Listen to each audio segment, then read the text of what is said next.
Welcome to the Christian Romance Podcast, where we go behind the books with inspiring Christian romance authors, exploring faith, love, and the journey that brings the story to life. I'm your host, Kelly Jo Wilson, and today we're chatting with Tracie Peterson and Kimberley Woodhouse.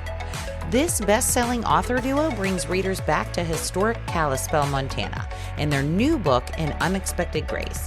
Tracie is the best-selling author of more than 145 novels, with over 6 million copies sold.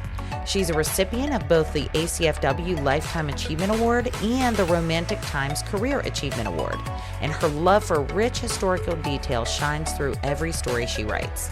Kim is an award-winning best-selling author of more than 45 fiction and nonfiction books, known for her emotional depth and compelling storytelling.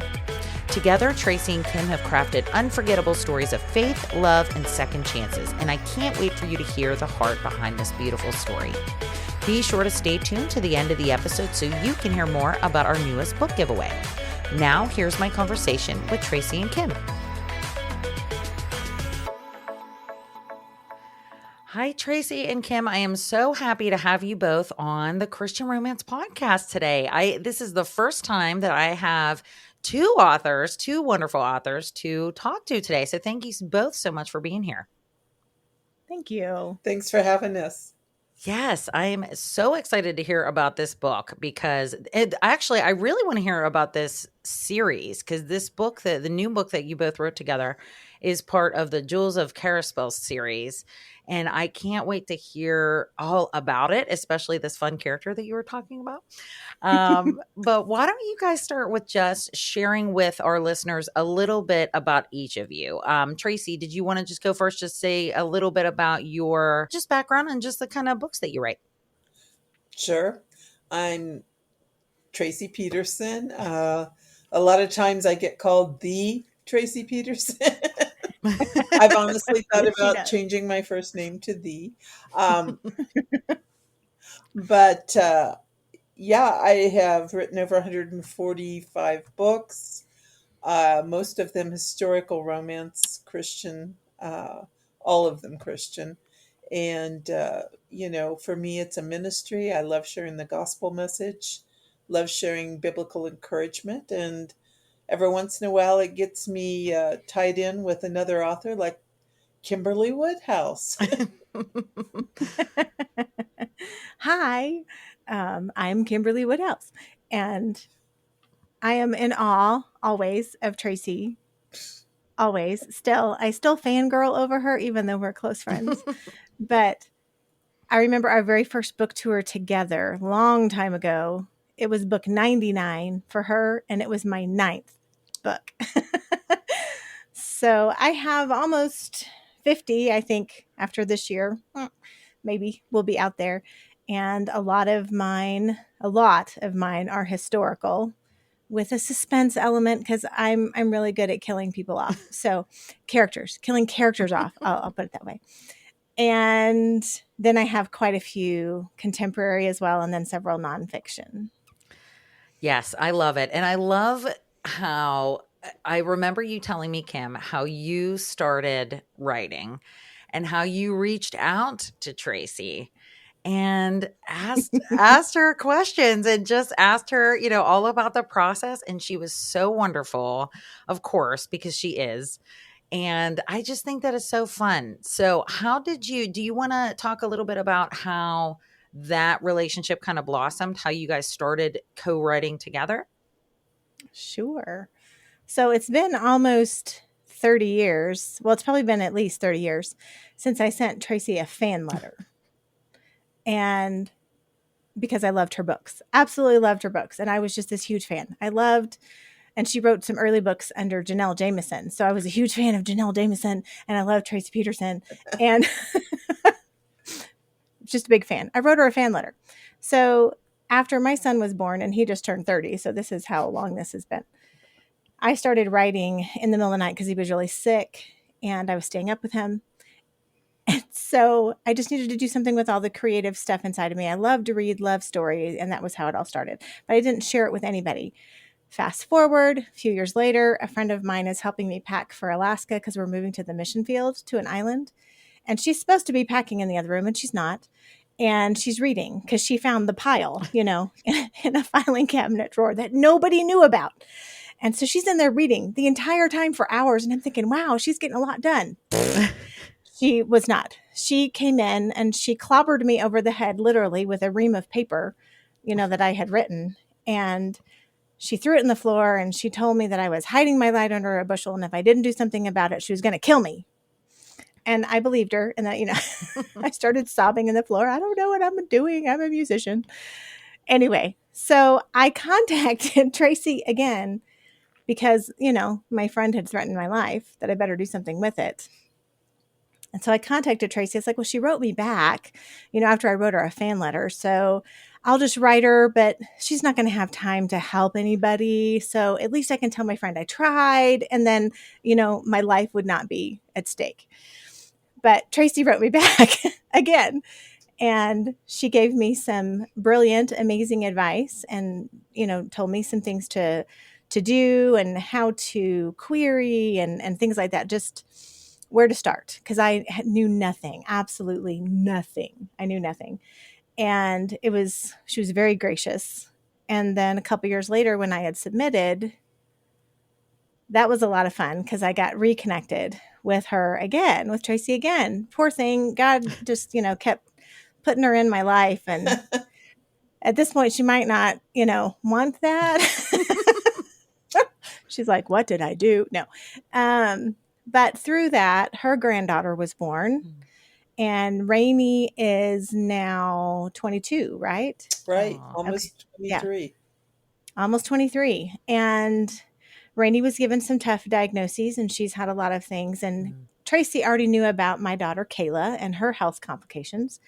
So they were praying for us, and we were praying for them. And so the relationship just grew over the years through prayer. We were just friends. And she scares the snot out of me because she's the Tracie Peterson. So, I wasn't about to ask her for, anything. And then one day we were praying because we were praying about some of my books that were up at a pub board. And she told me on the phone, she goes, we're just going to call my editor and I want to write together. And I just about fell off my stool at that point. It's like, what? And that was how it started.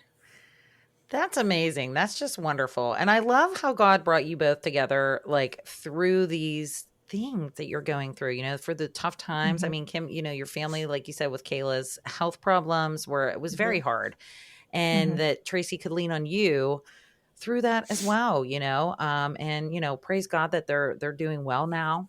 So that's wonderful. But I love that it's this friendship that just blossomed, and Tracie's just like, you know what? We're just going to do this. We're just going to write together. I had learned to listen to the Lord. And when he laid something on my heart, it's best just to act and not put it off. Yeah. Oh, yeah, for sure. I know I personally learned that the hard way all the time. Might as well just be obedient now, because if not, he's just going to shove us into place at some point, But that's wonderful. And you guys have wrote so many books together thus far. I would say this is number 12, I think. Is it 12? Maybe 15? There's so many. Like yeah. I meant to look up and see how many we'd done together, because, I knew that we had the three book series. Math. Math. 11, 12. It might be 12, 11, 12. That we have 3 more that we're doing that are together. Yes. Right. See, math. 11 no, and 12. we don't do math. We do words. We do words. Yes. Okay. No math, but a lot. We'll say a lot.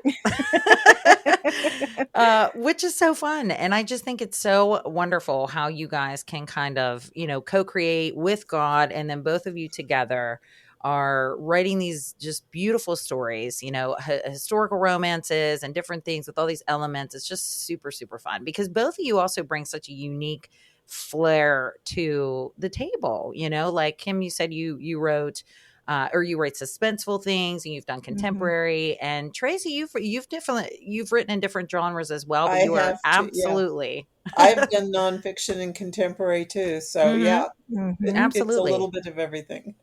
Yeah. And it's just wonderful. And people love the books that you write together. It's just super, super fun. Thank you. Why don't you talk about this series a little bit? So this book that we're talking about today, An Unexpected Grace, is in the Jewels of Kalispell. Am I saying that right? Kalispell. Kalispell. I knew it sounded weird when I first said it. I was like, why does it sound weird? And I think I have a typo. I knew it sounded weird. Oh my gosh. So why don't you talk about the series a little bit? Talk about the books in the series. Well, for a very short time, Kim and I actually lived in the same town. And Oh, cool. we were excited about that. We'd always wanted to live close so that we could work together, play together, whatever, And we started talking about, what new location we could do after Alaska, because we both love Alaska so much. Kim actually lived there. I've been there a couple of dozen times, and we have friends up there, and it was no hardship at all for us to have to go to Alaska and research, that kind of thing. But we started talking, and we hit upon Kalispell. There's so much history in Montana, lots of rich history.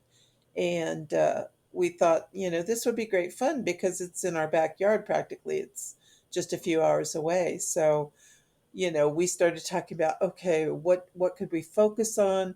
A writer always looks at, events, the year, especially when you're a historical writer.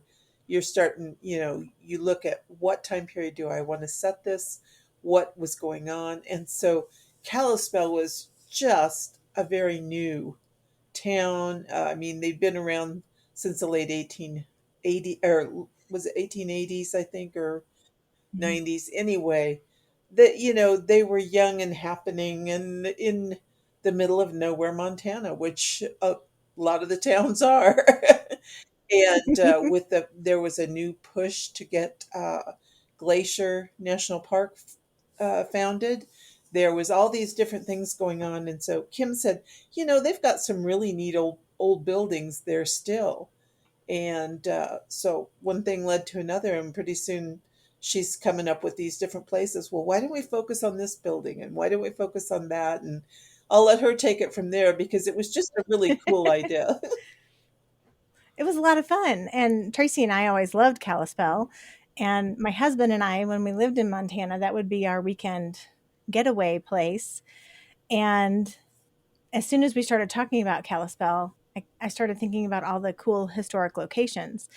And so the first book in the series takes place at the Carnegie Library, which was built, during this era, during this time. And then we focused on the train depot, which became later the Chamber of Commerce, and it's something else now. They just changed it over again. That's this really cool historic building. And then the one that started it all, which is what we're finishing the series with, is the Macintosh Opera House, which I was doing all kinds of research, and I found it still existed, but it wasn't in use because a fire had destroyed a lot of stuff, and so there was damage. And it was on the upper floor of this building. So I found the owner of the building and talked to them, and they had piles and piles of history and all these cool articles and stories to tell us. And so we had a lot of fun. We went, and they actually, let us go up. And so I went up into the old opera house and took videos and pictures and lots of things. But it all started because I read an article about Uncle Tom's Cabin coming to Kalispell, and it was at the Macintosh Opera House.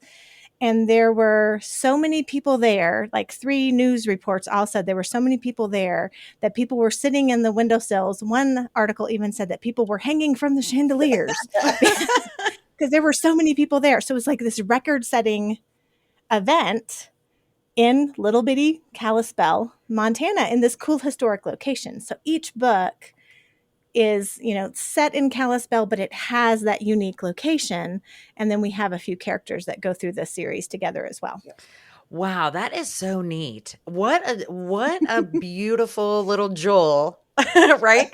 To come across like all this history in the opera house. And I feel like old opera houses or old musical buildings, especially you, Kim, I'm sure that you would appreciate that so much, just being a musician. it are so neat. It's just you just feel like you're like Absolutely. stepping back in time. Oh, that is so cool. Yes. That is just Yes. wonderful. This book, this one talks about is kind of set, like you said, in the opera house. What about some of the characters? Tell us about a little the characters in this story specifically. Well, our hero and heroine in the story have been through the ringer in their own separate lives, but it's a story of second chances. And so it shows at the beginning that they were in love. And Parker follows his dream to become an actor, and his whole heart is he wants to be able to share the gospel on stage because he's inspired by several pastors and some other people who've talked about this great way to share the gospel.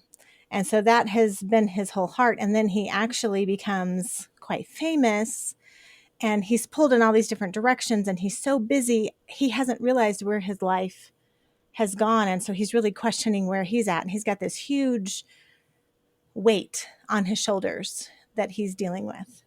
And then our heroine, Johanna, has been through a lot, and she ended up marrying someone else and had a child, and then suffered a great loss of her husband. So when Parker comes back to Kalispell with his touring troupe to perform at the Opera House, they are thrust together with some interesting situations, and they both have to grow through a lot during the story.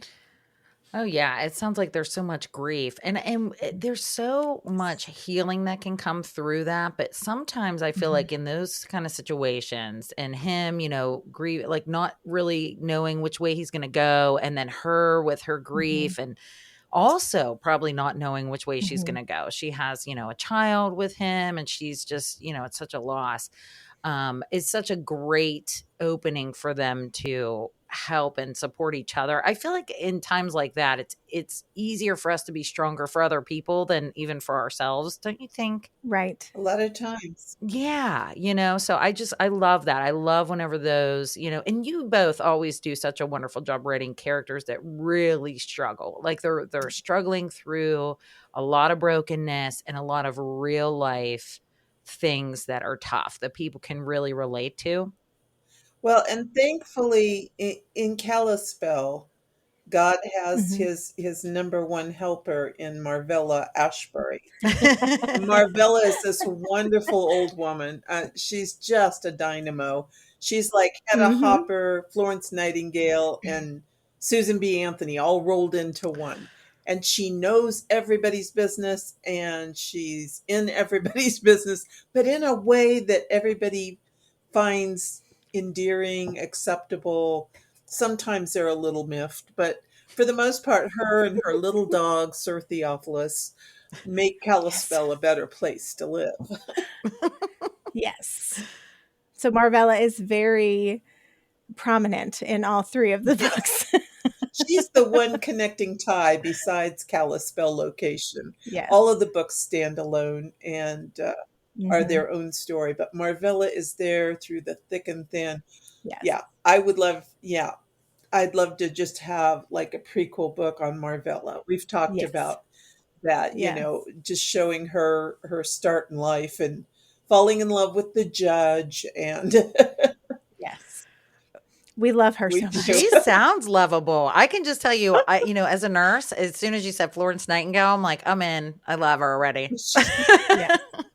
She's just one of those powerful Christian women. I think we all know somebody like that, an older, dynamic Christian woman who just doesn't take no for an answer. I mean, like in one of our books, she finds out one of the girls isn't saved, and she says, well, then we got to get her saved, and we'll do that right away. Let's have cake first, and then, I'll get her saved. She's just one of those kind of people. And she just, she is so compelling that people don't tell her no very often. She's a force to be reckoned with. I love it. She sounds so feisty. Those characters are so fun. I love it. Oh my gosh. Me too. I want to be her when I grow up. She's your hero.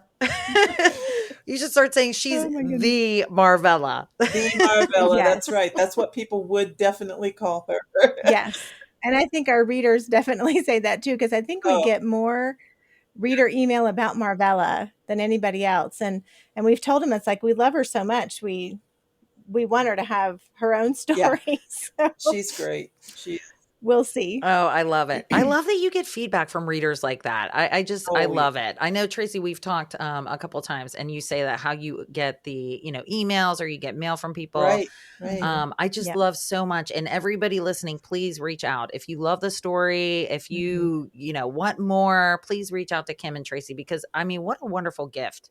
Absolutely. Yeah. Yes. And you are I love how welcoming you are to that. Like you want your readers to reach out to you and be on your Yes. newsletter. I mean, it's just so important to have that connection. And it's, and Mhm. especially when you're writing about such deep themes, like the second chances themes, I feel like are so great because we all make mistakes and we all, Mhm. We do. have at one point in our lives really crave a second chance or really need one Yes. and Absolutely. feel that. So I mean that's just wonderful. So no spoilers, but tell us. It's so hard with no spoilers with Okay. the romance right between Johanna and Parker, but Mhm. share any little goodies about their romance that you can without giving too much away. I'm gonna let Tracie think for a Well, minute. yeah. Do you want me to there's start? a there's a little girl, Johanna Yes. has a little girl, and Mm, Mhm. she I find that a lot of times in stories it's that little child that really ties people together. And so she plays her part in this story in bringing her mother and Parker together. But as we were talking about with the second chances, I mean, there was a good foundation between them. And Mhm. that strong foundation was not, they didn't break up because they didn't love each other. They broke up because they had different directions they felt mm, God was taking them.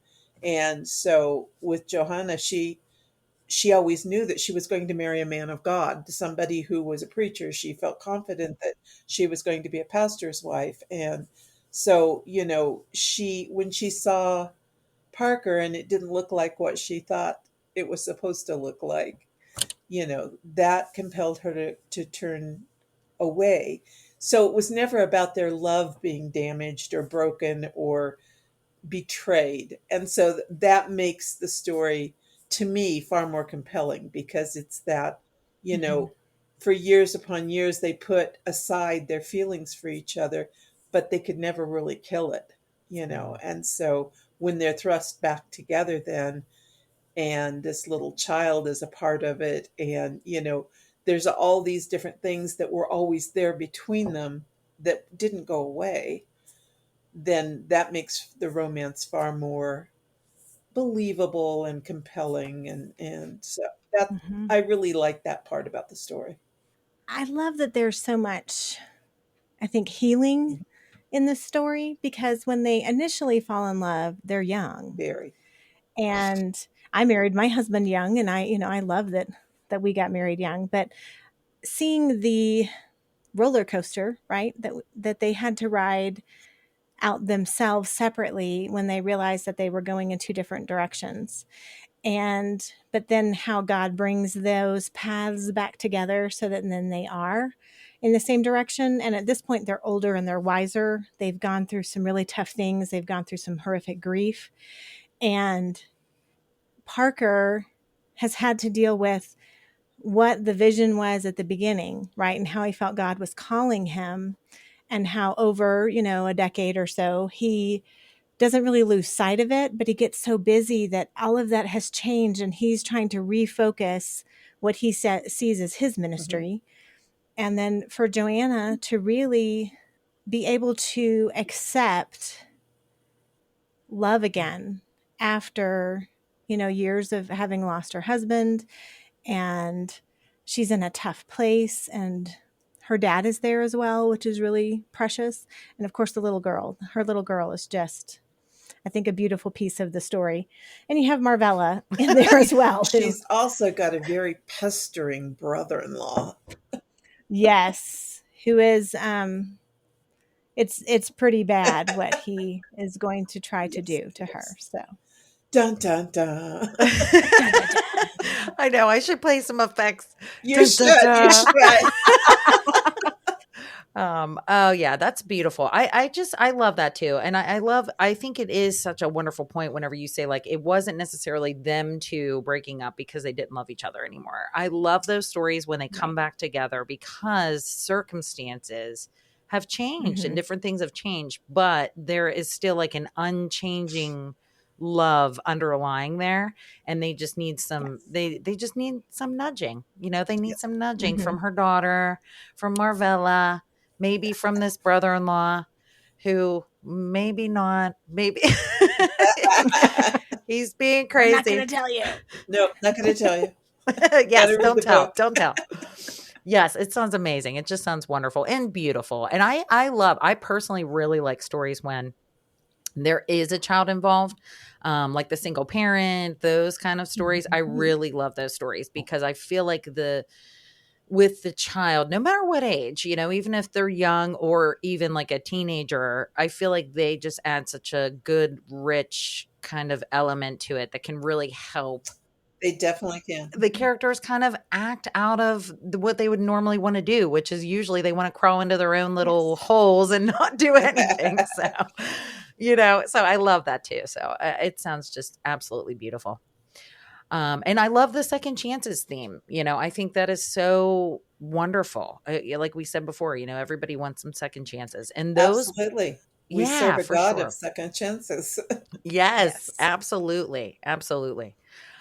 We are almost at time, but I wanted to give a little bit of time for just talking about when you're co-creating with God and he takes you on this spiritual journey too, right? I mean, half the time, no matter if you're a plotter or a pantser or a discovery writer, it's like he's always kind of adding things in that you didn't really expect. So, or taking you through some verses that really kind of help you connect with these deep themes. So was there any verse either, for Tracie, for you, for Kim, that kind of helped you during this time in writing this, either as a life verse or one that tied to this story specifically? Well, my life verses are James 1:2-4, which say, "Consider it pure joy, my brothers, whenever you face trials of many kinds, knowing that the testing of your faith develops perseverance. And perseverance must finish its work, so that you may be mature and complete, not lacking anything." And it's amazing to me how God gives us story. He's the author of all, right? These are his stories. Yes. He just gets to use us little crazy vessels, right? And our creativity, to get his stories out on the page. And I love to see what he does through each story, but then it never ceases to amaze me how much the enemy attacks.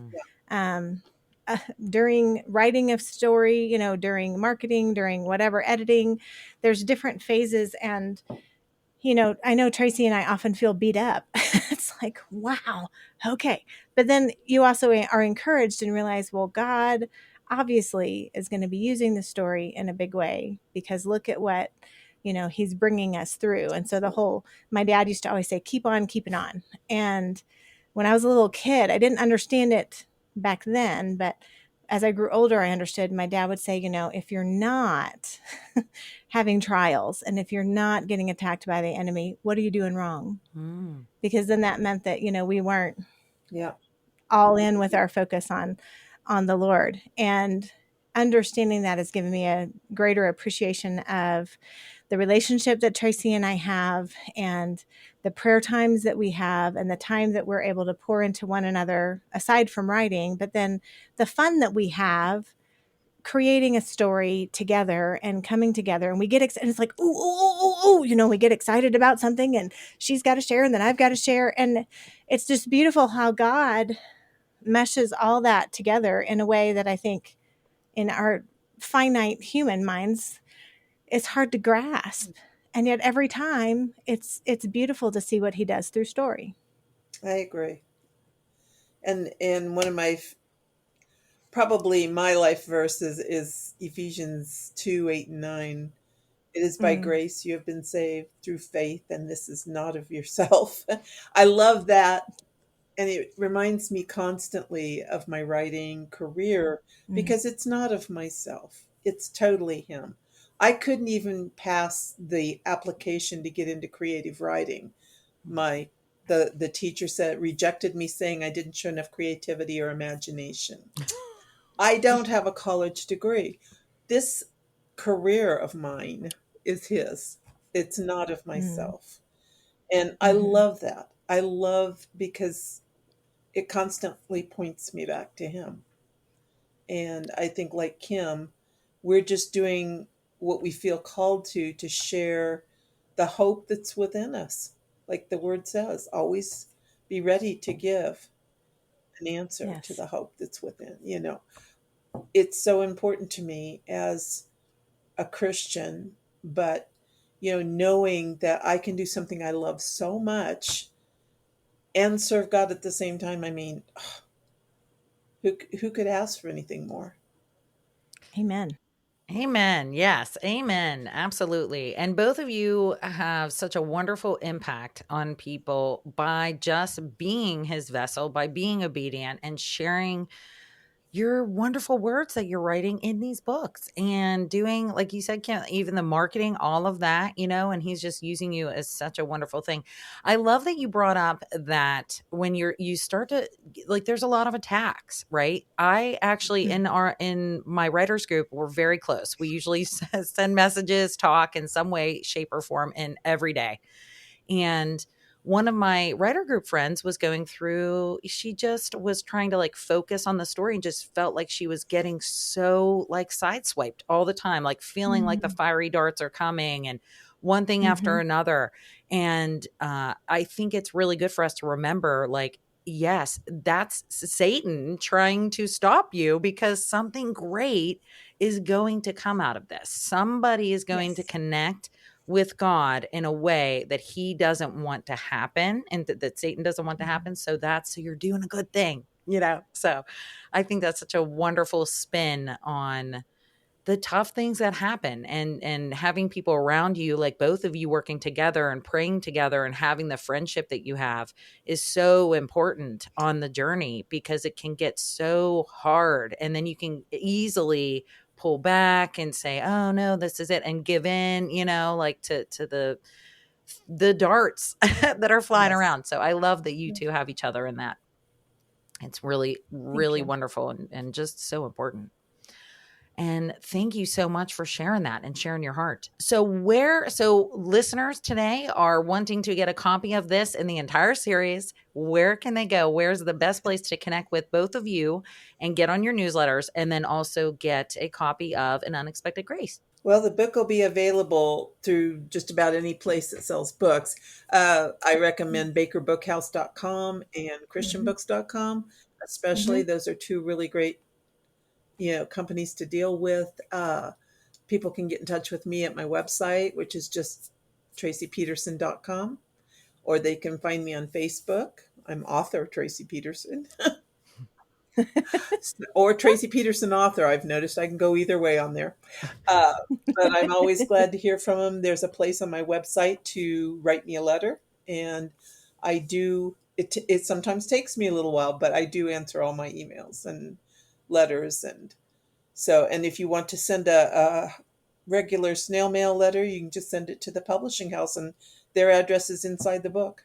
So my website is kimberleywoodhouse.com. And even if you spell it wrong, I own the other spelling of it because my name is Kimberly Ley. So if you spell it wrong and you do just Ly, you'll still get there. Or Yeah. even I think if you just put kimwoodhouse.com, I think you'll get there too. I think I ended up having to buy all the domains a while back. But I'm also on my website. You can find all of my social media and where I'm at. I spend a lot of time on Facebook and on Instagram. Those are my two big ones, but I'm kind of everywhere. And there's a place for you to leave a comment there or to ask for us to come and talk to your book club, via Zoom or Right. whatever. We love doing that. And we have blogs and newsletters that we would love to just catch you up on if you'd like to be a part. Just wonderful. And I will have all those links in the show notes. So anyone listening can just scroll right down and they're right there. So make it very easy. And just thank you both so much for being here. Thank you for the work that you do and just following your heart and being obedient to what the Lord has called you to do. You've made such a wonderful impact on readers' lives and just so many people. And I just feel so honored to speak with both of you today. Thank you so much. Thanks for having us. Thank you. If you enjoyed today's show, be sure to hit subscribe and tap the bell to get notified of new episodes. We love blessing our listeners with exclusive interviews and, of course, amazing books. Each month, we host a themed book giveaway where you can win a selection of Christian romance novels and a few extra goodies, too. This month's theme is Royally in Love. We're giving away 5 swoon-worthy Christian romance books featuring crowns, courage, and Christ-centered love. From modern-day kingdoms to fantasy realms, these stories will sweep you off your feet in the best kind of fairy tale way. Whether you're listening as the episode drops or catching up later, no worries. You'll always find the link to the current giveaway on our website, christianromancepodcast.com. Thanks so much for listening, and until next time, keep your faith, share the love, and happy reading.